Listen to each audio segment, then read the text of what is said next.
কুকীর্তি ধরা পড়তেই জিনিয়াকে চড় মারল শুভ। সম্পূর্ণ জানতে ভিডিওটিতে একটি লাইক করে দেখতে থাকো। গল্পের শুরুতেই দেখা যায় জিনিয়া অনেক বেশি বাড়াবাড়ি করছিল। এরপর জিনিয়া যখন তুলিকে দেখতে পায় তখন পুরোপুরি স্টপ হয়ে গেছে। বুঝতে পেরে যায় যে তার সময় অলরেডি শেষ হয়ে এসেছে।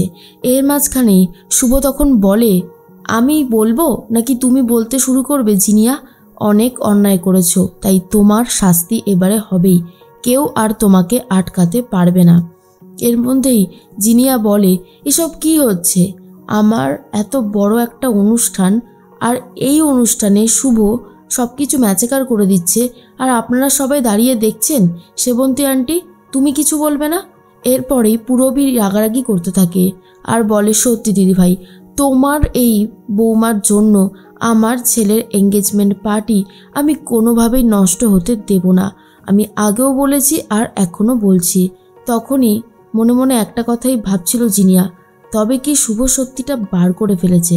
এখন তো আমার কাছে জলের মতন পরিষ্কার, কিন্তু ও সবটা জানলো কি করে? তাই তো আমি বুঝতে পারছি না।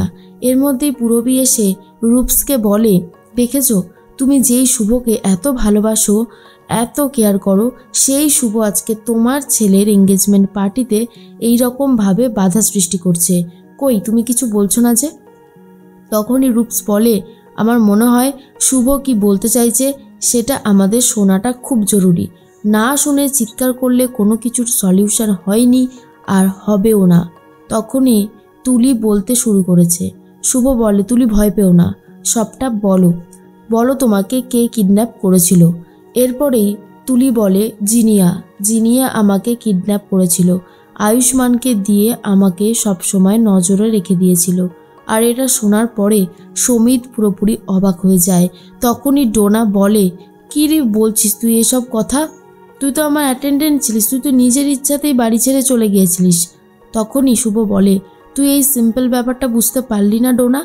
আসলে জিনিয়া চেয়েছিল এই বাড়িতে ঢুকতে, তাই সমিতকে টার্গেট করেছিল। কিন্তু যখন জানতে পারলো যে সমিত অন্য কাউকে ভালোবাসে, তখন জিনিয়া সেটা সহ্য করতে পারল না, আর সেই জন্য তুলিকে কিডন্যাপ করিয়েছিল। জিনিয়া, তোমার লজ্জা করে না? আয়ুষ্মানের সাথে কন্টিনিউয়াসলি তুমি কথা বলে গেছো ফোনে, নতুন নতুন ইনস্ট্রাকশন দিয়েছো রোজ, আর আজকে এসব কথা বলছো? জিনিয়ার মা তখন বলে, গল্প আসলেই হলো এগুলো গল্প। শুভ ইচ্ছে করে সমিদের এঙ্গেজমেন্টটা ভেস্তে দেবে বলেই এই সব কিছু করছে। আমি কিন্তু হাড়ে হাড়ে বুঝে গেছি।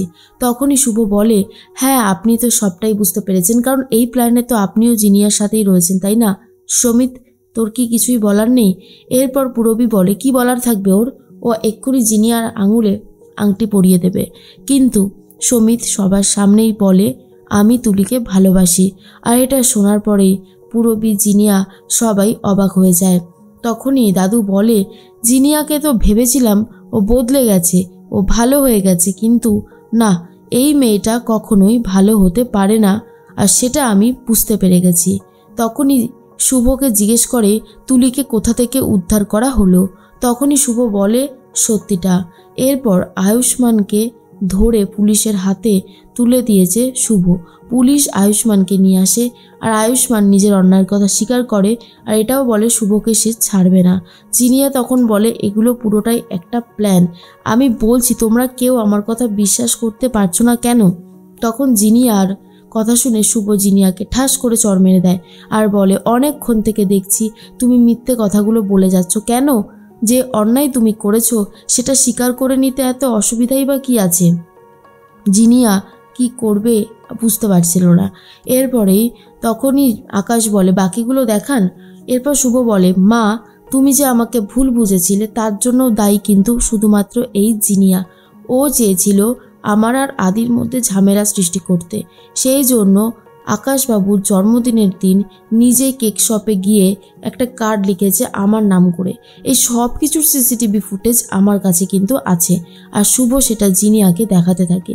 জিনিয়া বুঝতে পেরে যায় তার কোনো কারসাজি আর এখানে খাটবে না, কারণ শুভ সমস্ত সত্যিটা খুঁজে বার করে নিয়ে এসেছে। এরপরেই জিনিয়া ভাবে, আমি আবার হেরে গেলাম, আবার এই শুভ আমাকে হারিয়ে দিল, কিন্তু এবারে এই হার আমি কিছুতেই বরদাস্ত করব না। তাই জিনিয়া প্ল্যান করতে থাকে কি করে শুভকে মার দেওয়া যায়।